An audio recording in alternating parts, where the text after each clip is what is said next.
The first rule of success is to have a vision.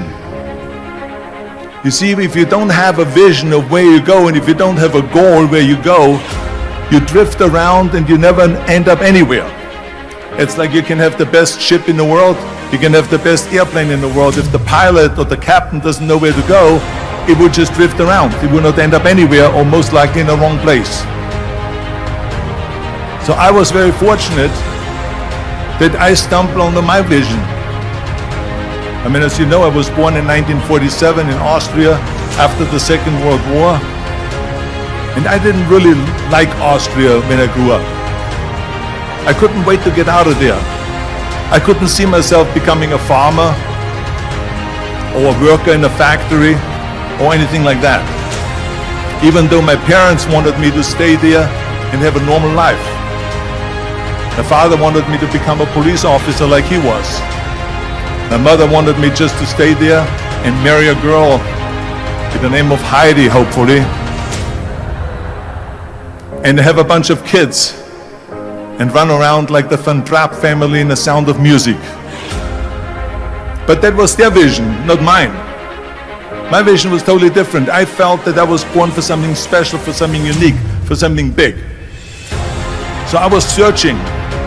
Then one day I went to school. I remember I was 11 years old, and they showed a documentary about America. And there they showed in this documentary the huge skyscrapers, the high-rises, the huge bridges, the 6-lane freeways, the huge cars with the wings sticking out, and all of this stuff. And I said to myself, that's where I want to be.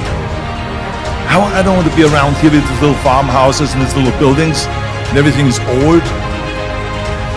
I want to be in America. But now the question was just, how do you get to America? In those days, it was a very expensive trip. It's not like today. So again, I was very fortunate that one day after school I walked by a store in Graz, which was called Brühl. And it was the only store that really sold kind of American stuff. So one day, they had jeans there, American jeans. And then they had the Bullwalker. And then they had an expander, and some barbells and some dumbbells and an exercise bench in the window. So I went inside and I looked around and I looked at this stuff, and then I saw a magazine. I saw a bodybuilding magazine that had Reg Park on the cover. Reg Park was then a 3-time Mr. Universe. And I saw him on the big screen as Hercules. And on the cover it said, how Reg Park, Mr. Universe, became the Hercules star. That's what the cover story was all about. So I looked at the cover and I said to myself, I got to get this magazine. So I bought the magazine, I took it home and I read it over and over from the front page to the back. It had everything in there, how he trained, how he was working out in Leeds, England, in a factory town, how he worked out every day for 3-4 hours and became the strongest man of Europe, and how he won Mr. Europe and Mr. Great Britain, and then eventually Mr. Universe, and how he won the second Mr. Universe and the third Mr. Universe, and how he was discovered to play the starring role in Hercules. I read that and I said to myself, wow, this is the blueprint for my life. This is exactly what I want to do. I want to become a bodybuilding champion just like Reg Park. I want to get into movies just like Reg Park. And I want to make millions of dollars and be rich and famous just like Reg Park. You know how great it felt that I knew where I was going? Imagine the majority of people don't know where they're going. I knew where I was going, that I'm going to become this bodybuilding champion just like him. So it was just a question of how do you do it? I was so relieved, because when you have a goal, when you have a vision, everything becomes easy.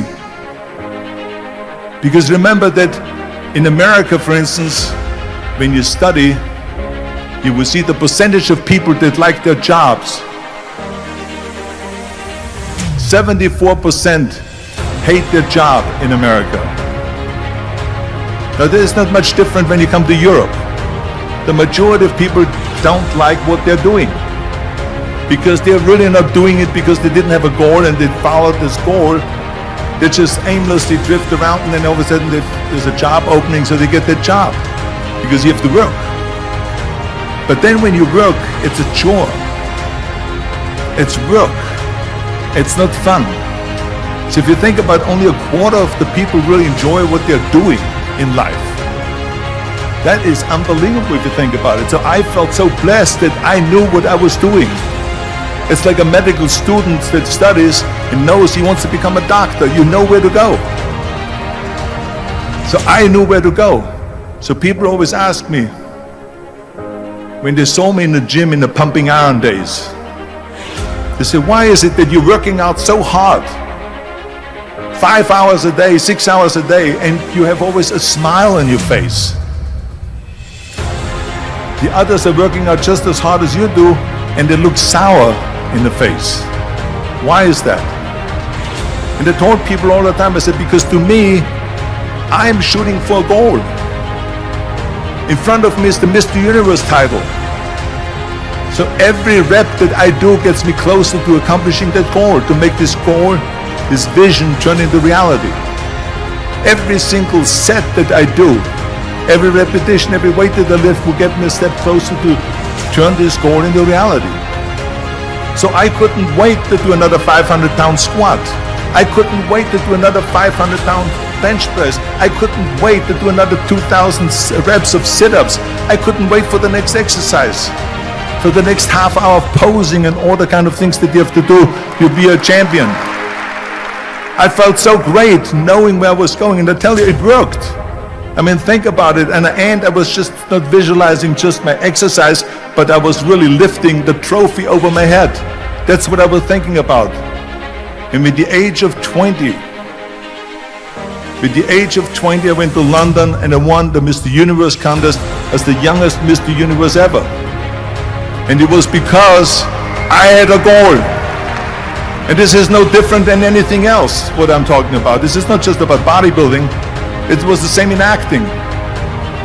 I remember when I was doing Conan the Barbarian. I was crawling on the rocks with a sword in my arm, crawling on all four. And of course, being that it's Conan, I didn't have clothes on or anything like that, right? So it was kind of, my knees were bare, my elbows were bare and everything like that. And I'm crawling on the rocks. So after 10 takes, my elbows were bleeding and my knees were bleeding. And the director came to me and he said, Arnold, I'm so sorry that you have to go through this, but we need one more take, a close-up of you crawling with the sword towards the camera. Can you handle one more take? And I said to him, I don't know what you're talking about. He says, I'm totally fine. He says, but you're bleeding. I said, because I don't feel it, because I can visualize what the scene will look like in a film. And I'm so excited about this scene. I was visualizing crawling up behind Thulsa Doom, which was played by James Earl Jones. Crawling up behind Thulsa Doom with the sword slowly, and then rising up behind him and whack, cutting his head off. And the head spins in the air, slowly with blood all over the place, and slowly falls down the steps and rolls down the steps. And his body slowly falls sideways. That was what I was visualizing, and that was very important because he, in the movie, killed my parents, killed Conan's parents. And that was revenge. And he always said that flesh is stronger than steel. And I wanted to prove to him that no, steel is stronger than flesh. And so I had this in my mind. And so this is why it didn't matter if I had to do another 50 takes or 100 takes, no matter how much I bleed on my elbows or my knees. I saw that vision of the perfect scene, and it was an important scene, and I would do it over and over again until we got it. And the same thing is also in politics. I remember that in politics, I had a very clear vision that I will be the leader of California, This is as far as I could go because I was not born in America, so I could not run for president. So being the governor of the fifth largest state, I should say the largest state, the fifth largest economy in the world, was for me really the ultimate title, the ultimate accomplishment in politics. So even though people came up to me and says, why don't you go and run for something smaller, you're never gonna make it. I ran for governor, and then 2 months later I became governor of the state of California.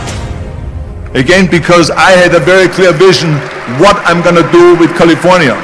So let me tell you something, visualizing your goal and going after it makes it fun. You got to have a purpose no matter what you do in life. You got to have a purpose.